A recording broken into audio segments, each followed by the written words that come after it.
Welcome to My Story VNP. Here we are with a writer of more than 30 books. He doesn't even remember how many they are now. So, Alan, welcome to our show. It's so good to have you. Thank you. It is great to be here. So, It's great to be anywhere. At my age, it's great to be anywhere. So and now with the virtual thing, you can be anywhere in the world. Just I it's point the true. camera somewhere and you are in Athens. So somebody in Australia, he points somewhere, you are there. You see what happens there, in one sense. And you feel Right. sometimes No, the it's same great. things. So, Alan, please tell to our audience, who is Alan? Who is Alan? Well, right now, Alan, one of my names, I call myself the ambassador of light because I want to show people how to lighten up in this world because I think the world has gotten too serious. People have gotten too serious, and it's important if to enjoy your life. You don't know how long you're going to have, and I got this lesson. I guess it was a great love. The greatest lesson I've had in my life actually was my wife died at the age of 34, and she had a great sense of humor and how I got into uh, therapeutic humor. But I guess one of the greatest lesson I learned from that experience was none of us know how long we're going to have on earth. So we need to enjoy it. We need to be more compassionate. We need to be more loving and just enjoy the time we have because who knows? I'm in San Francisco. We could be talking, I hope not, Arthur, but we could be talking and suddenly I could have an earthquake and you would lose a guest right here. So I hope it doesn't happen, but there's always that possibility. We don't know, if we're going to make it to the end of any day. So make the most of that day. And that's what I try to teach people through my books, through my lectures, through my writing. Um, I that's who I am. mm. So, by the way, it came a question to my mind. So, is it, let's say, when people get older, they think that okay, I have to enjoy every single moment of my life, or is it, let's say, it has been for you also in the younger age? Great question because I was an extremely serious child growing up. I did not play well. And my wife had a very interesting theory, which, at least in my life, is true. And she said, when you get older, you take on what you have not done or lost or not experienced in your younger life. So as I got older, I became, uh, should I say, silly, more silly.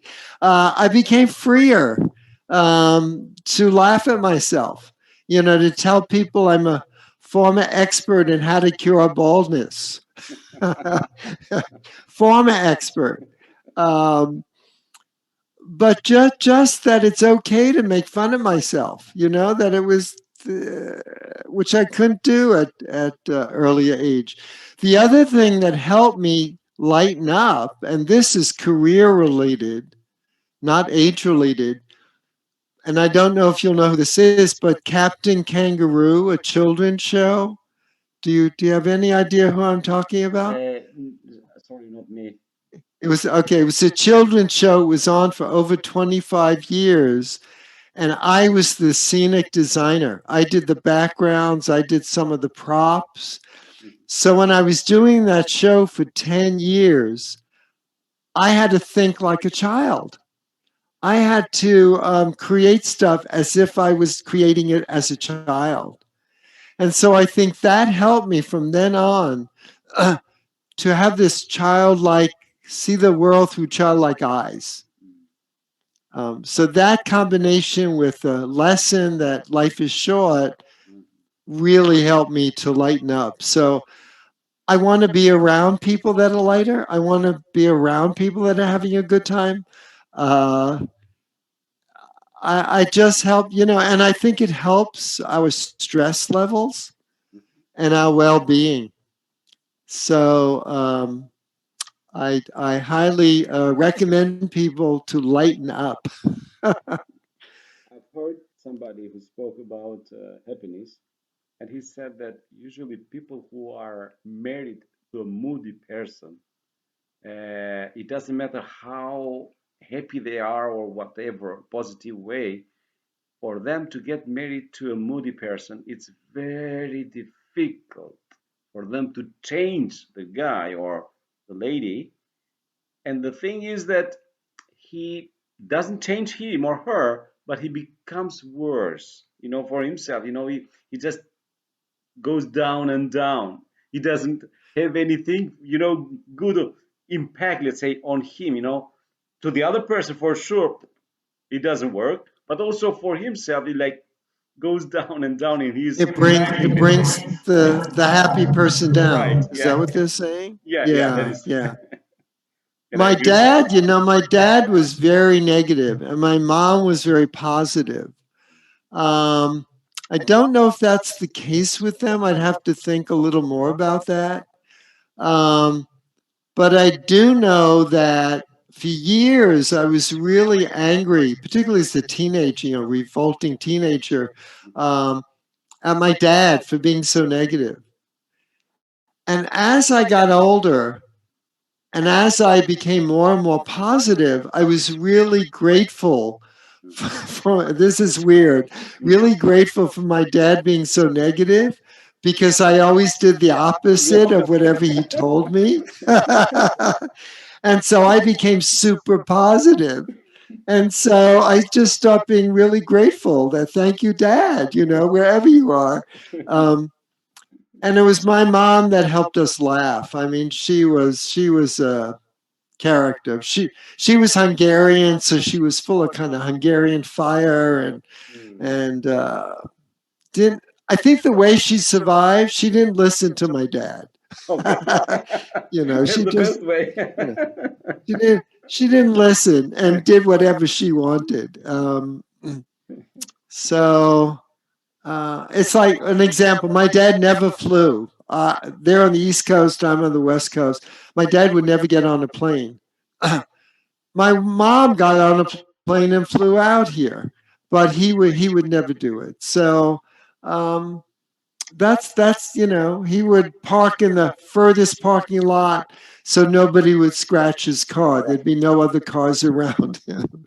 It's just like kind of negative craziness that I got to see, A and lot of protection as actually well. after a Yeah. while I start laughing at all his negativity. What are you saying? Yeah, I was saying that it like protecting himself from everything. Maybe this will happen, this will happen, this will happen everywhere. I got you. Yeah, So yeah.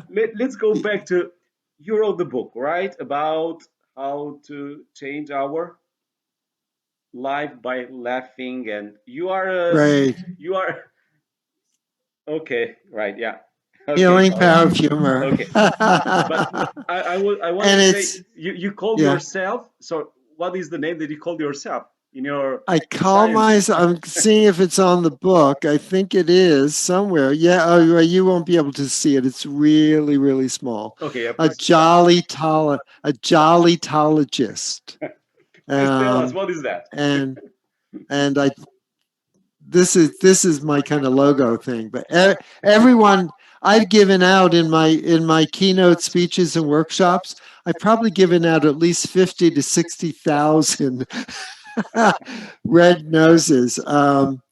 So jollytologist is a made up word. I invented it, and it's based on the word because I studied humor. I have a master's degree in therapeutic humor.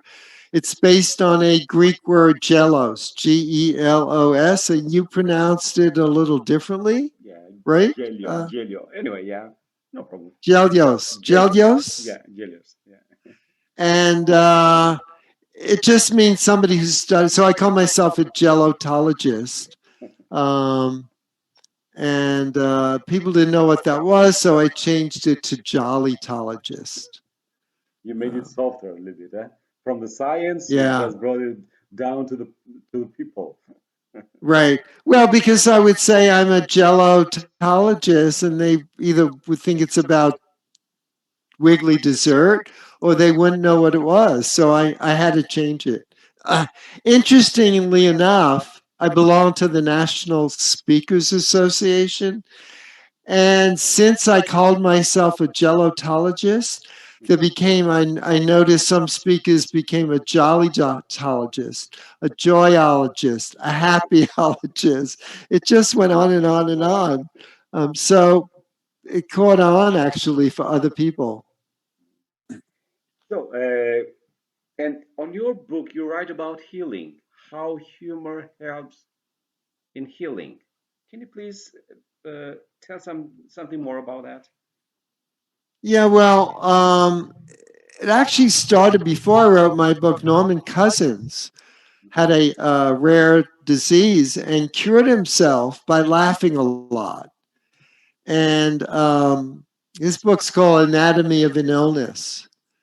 And basically, it's not, and he took the medication that he needed to. But when we're laughing, we take ourselves out of the situation. We're not so stressed out. We're not thinking of the negative things. We're thinking of the happier, joyous things. And our body knows this. It's like when you're stressed out, when you're ill, you're like tense. When you're laughing, what happens?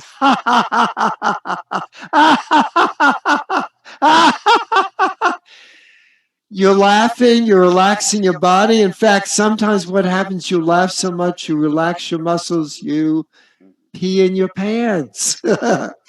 um, so every system in your body gets a workout. When I was just laughing now, I had to take a big breath of air in. So I'm getting more air in my lungs. I'm getting movement. I'm getting the muscles moving. I'm getting circulations moving. It's been said that it's almost like aerobic exercise. In fact, if you could laugh enough, they've proven you actually could lose some weight. Okay, that's a You'd good have to one. laugh a really lot to lose a pound, but very little bit. But it does. It's an exercise, so it's physically good for you. Right.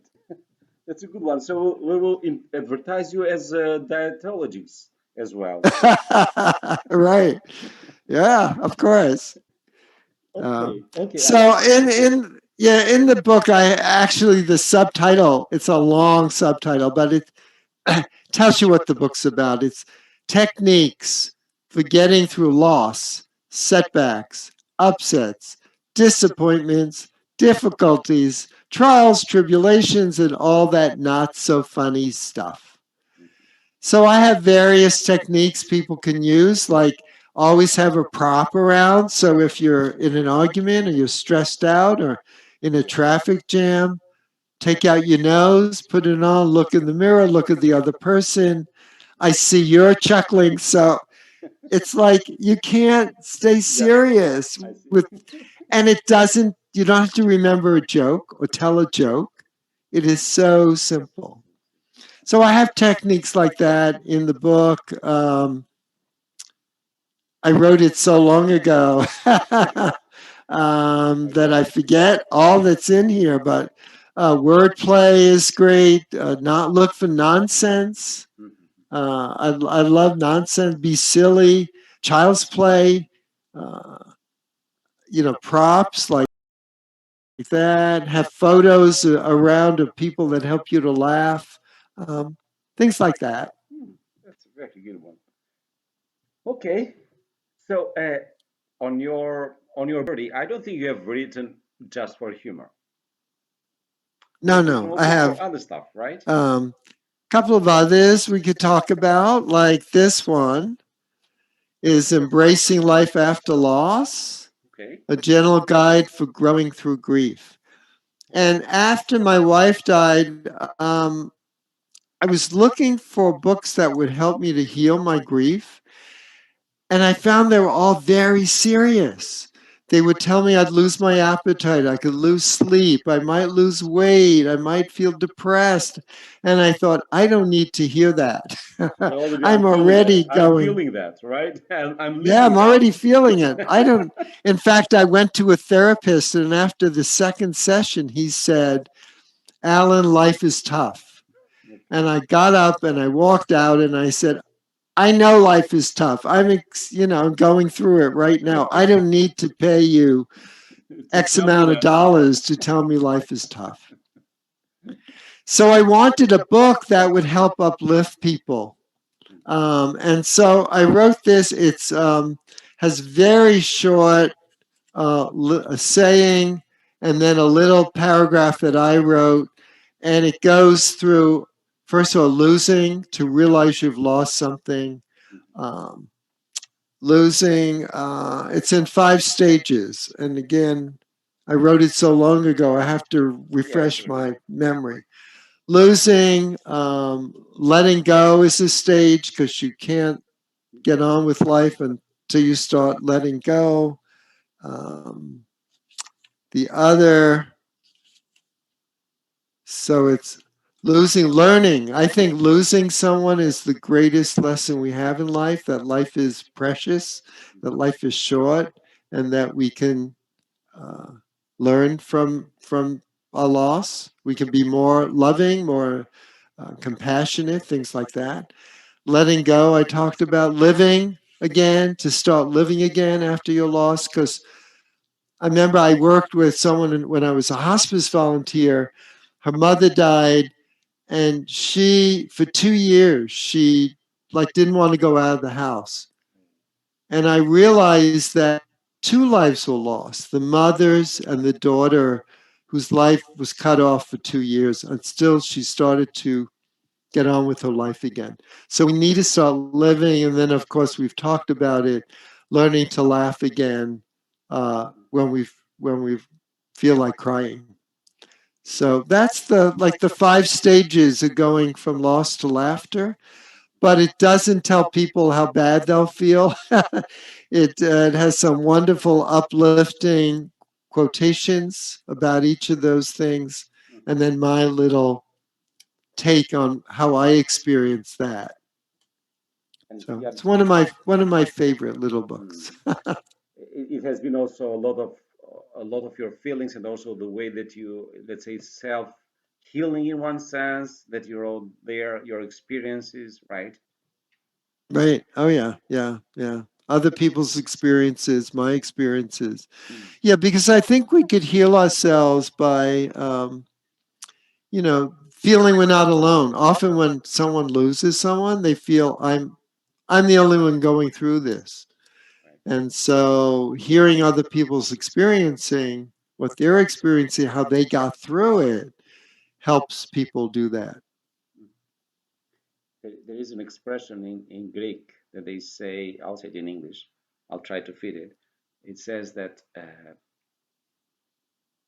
a, a sorrow or a sadness shared is half of that. Shared with somebody else is half. Right. Right. And the joy shared is double. Right. Yeah. You Yeah. know, when Exactly. and when I heard it for the first time, I said, "Oh, what is that?"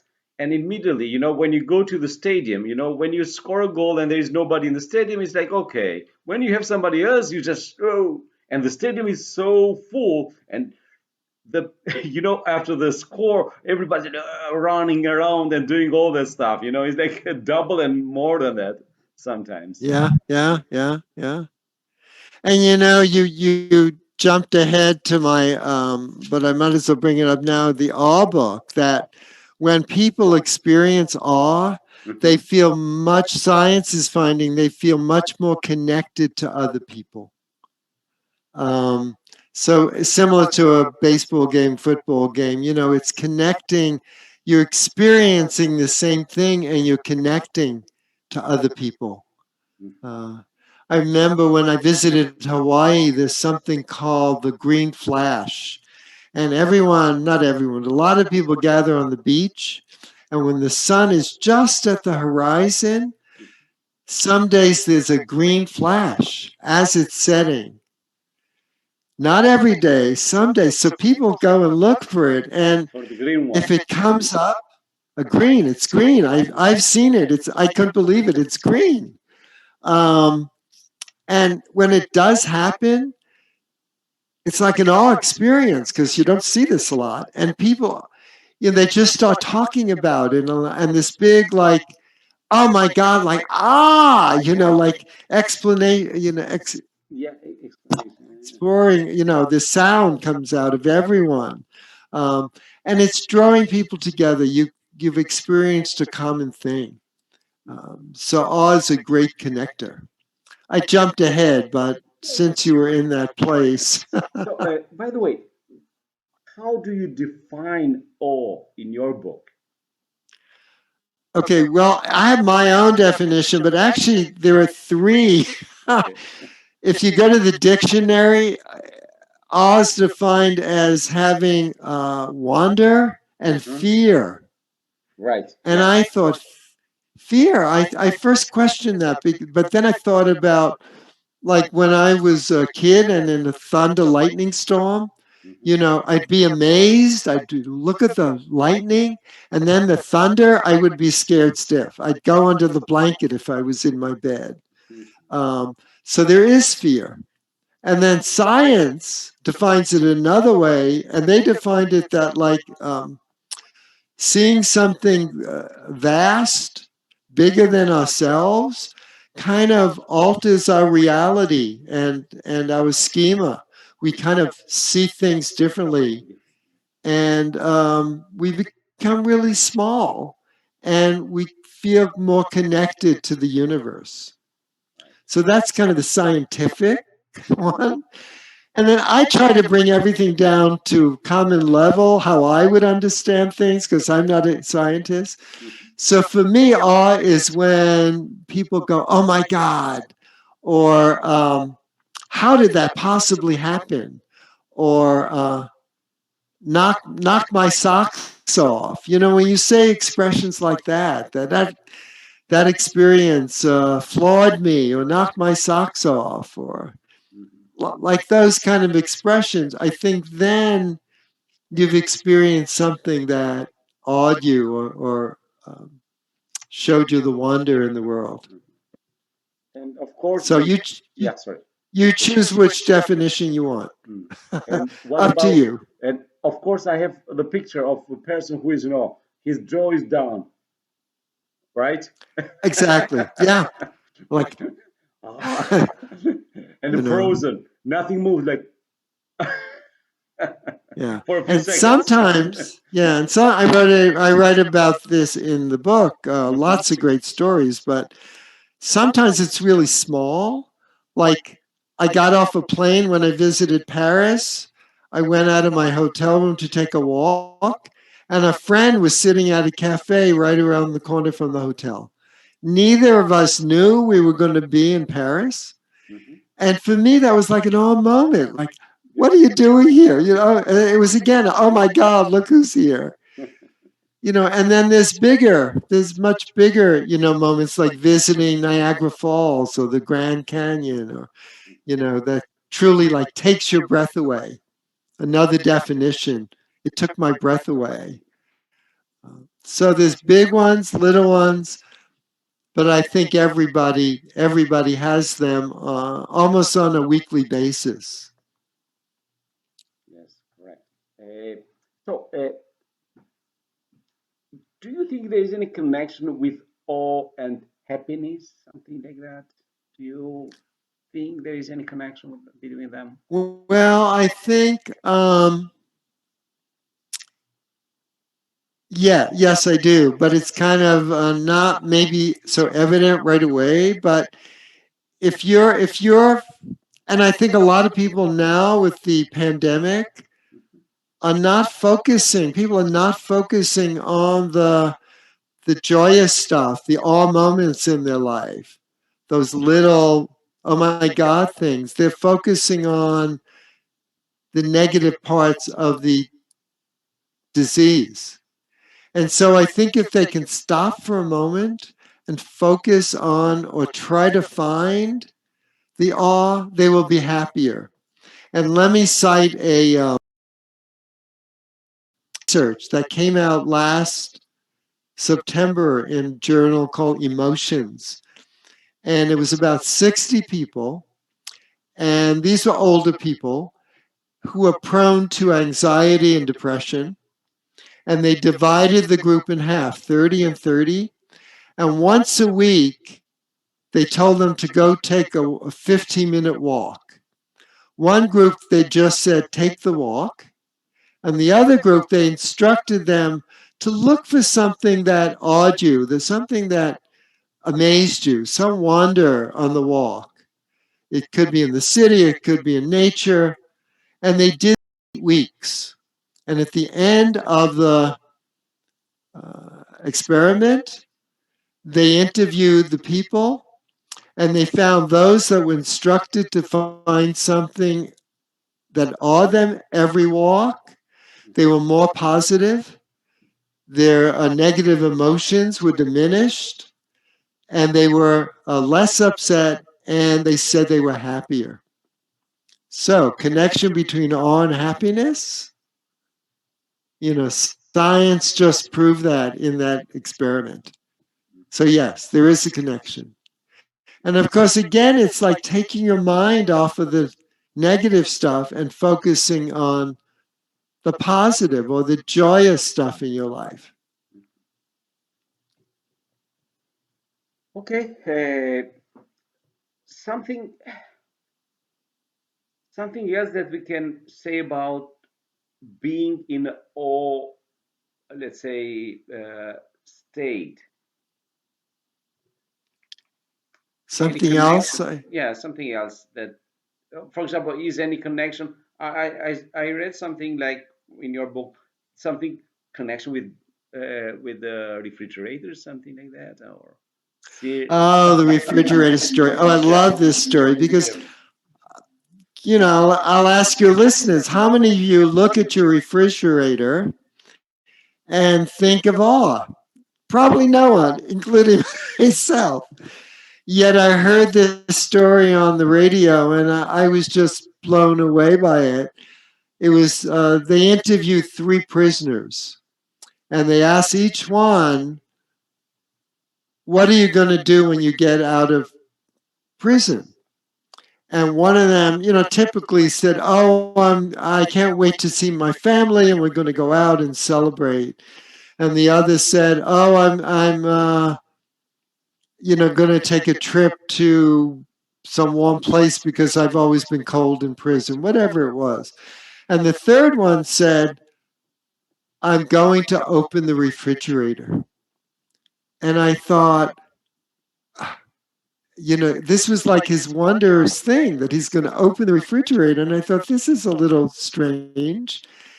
And then I realized, and he said some of this, he said, because I've been in prison for 10 years and I've never been able to like get a cold drink from the refrigerator or get an ice cream or, get my meal for the evening. It was always brought to me. I had no choice in what I was going to eat. I could open the refrigerator and choose what I want. And it was such an enlightening thing for me that this common everyday object could be kind of an amazing, almost awe inspiring thing, the first thing this person was going to do when they got out of prison. And so when I now look at my refrigerator a little differently every time I open it, yeah. Okay, if you want to add something else, now is the time because we All don't have right. much time to Well, keep on. Before I ask the last yeah. question, okay? Oh, okay. Well, because I talked about being an ambassador of lightness, I invite people to have things around them to lighten up. A feather. I love having a feather around to remind me to keep it light. And if people want more awe in their life, I advise maybe having a card with the letter A or the letter W for wonder. Keep this in your pocket whenever you touch it. Look around and look for something that amazes you, whether you're indoors, outdoors, it doesn't matter. And if you can get a clown nose, buy one and keep that handy to put on when things get too stressful. Mm. Okay, thank you. Now the last question. So you have, let's say, you have been a speaker in many places, right? Yeah. What is the main message that you have conveyed to your audiences? Um, well, we talked about this. Mhm. Um, so I'm trying to put in a capsule little Yeah, version good man. here. Uh, I guess it's, and I'll repeat it, that life is short. Enjoy yourself. Life is short. Okay, and we will finish with this one to do not spoil it. So let's keep it like that. Life is short. Enjoy it.